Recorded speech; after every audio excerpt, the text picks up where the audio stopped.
Vendredi 14 novembre 2014, le CANSP de Montélimar a fêté ses 25 ans. Une soirée d'anniversaire s'est déroulée à l'espace Saint-Martin de Montélimar. La page Association pour adultes jeunes handicapés de la Drôme départementale, rattachée à notre fédération nationale, association qui touche tous les types de handicap. Nous n'avons pas de spécialisation particulière. Nous avons également le souci de rejoindre tous les âges de la vie, depuis le plus jeune âge, les tout petits, jusqu'aux personnes handicapées vieillissantes. Nous gérons actuellement 5 structures qui ont des antennes. Donc 2 CAMS, l'un à Bourg-les-Valences, l'autre à Montélimar. Pour comprendre le fonctionnement du CANSP de Montélimar, Madame Deschelette, responsable du service, et Monsieur Moreau, membre du conseil d'administration de la page Drôme, nous apportent un éclairage important. Alors mes responsabilités au sein du service, c'est de pouvoir coordonner l'ensemble de l'équipe pluridisciplinaire autour de l'accompagnement des enfants. Les enfants qui sont accueillis au CAMS ont entre 0 et 6 ans. Et le temps donc, de prise en charge peut varier d'un enfant à un autre puisque toutes les prises en charge sont individualisées. L'établissement a 25 ans, il a été créé en 89. Il a démarré d'abord avec une vingtaine de places. Et actuellement, nous avons un agrément de l'ARS de 45 places. Mais il faut savoir qu'on arrive à faire du suivi pour une 60aine d'enfants actuellement. Et c'est encore insuffisant parce qu'il y a beaucoup de demandes, de plus en plus avec les dépistages maintenant. Et on cherche à faire connaître vraiment l'association qui gère cet établissement sur la région montilienne et les environs.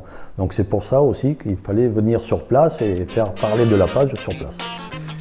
Dans une dimension de bruit ordonnée, une représentation du groupe Famille Percu, artiste en situation de handicap du foyer de jour de la page Acré, a ouvert les festivités.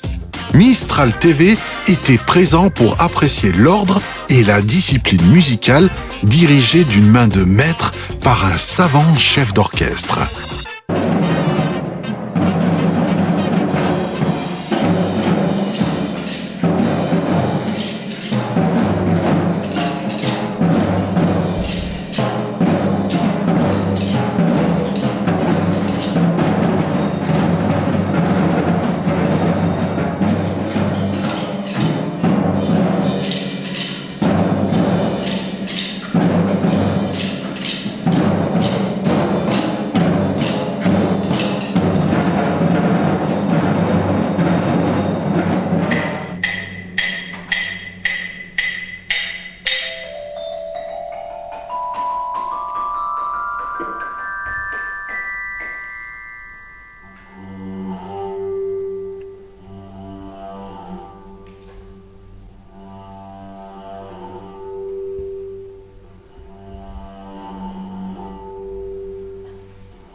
Les demandes pour le CAMS sont motivées essentiellement par les familles.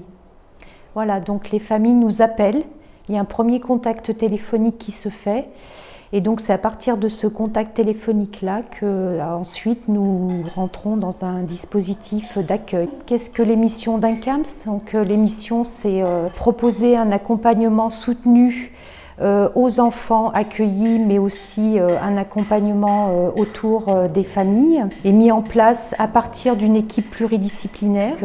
On est vraiment dans ce cœur de métier de pouvoir proposer aux enfants un accompagnement qui soit adapté en fonction le plus précocement possible, en fonction des troubles qui vont être repérés lors de la consultation ici au CAMS. Sur le temps de l'anniversaire, effectivement, il y a des familles qui sont venues, qui sont revenues nous voir et qui ont pu échanger des souvenirs datant de quelques années parfois. Oui. L'enjeu actuellement, c'est d'accompagner tous ces enfants et ces familles qui sont en difficulté. Nous cherchons aussi à augmenter le nombre de places pour lesquelles nous avons l'agrément, parce qu'il y a une demande et nous ne voulons pas que les gens restent, les familles restent en liste d'attente trop longtemps. Tout de suite, nous essayons, même si nous ne pouvons pas les rentrer tout de suite dans le service, d'avoir un contact téléphonique régulier pour ne pas les laisser sans réponse. Voilà. L'important pour des familles ou des enfants en difficulté, c'est, à mon sens, de ne pas rester isolés surtout et de se rapprocher rapidement des associations et des familles.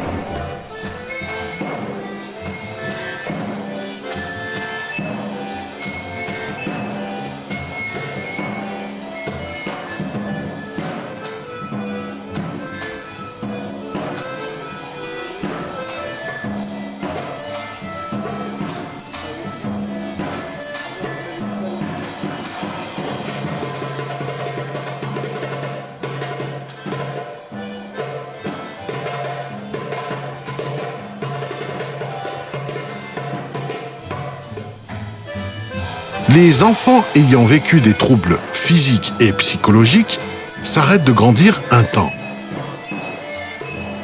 L'équipe pluridisciplinaire les aide à reprendre confiance en eux en les accompagnant par le soin, mais aussi par le plaisir du jeu et de l'écoute.